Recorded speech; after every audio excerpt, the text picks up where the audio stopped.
آل محمد وبركات الإمام موسى بن جعفر وبركات موكب صاحب الزمان.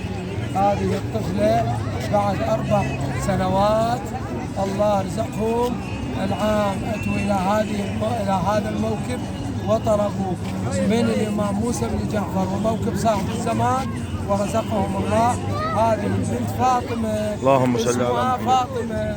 وإن شاء الله بحق محمد وآل محمد أن يرزق الجميع الذرية الصالحة المؤمنة بحق محمد وآل محمد وبحق الإمام موسى بن جعفر وموكب صاحب الزمان، وأن يحفظها ويجعل فيها البركة، وأن يرزقهم ذرية صالحة مؤمنة تثقل الأرض بكلمة لا إله إلا الله محمد رسول الله علي ولي الله، وأن يجعلها من خادمات الحسين بحق محمد وآل محمد. اللهم صل على محمد وآل محمد.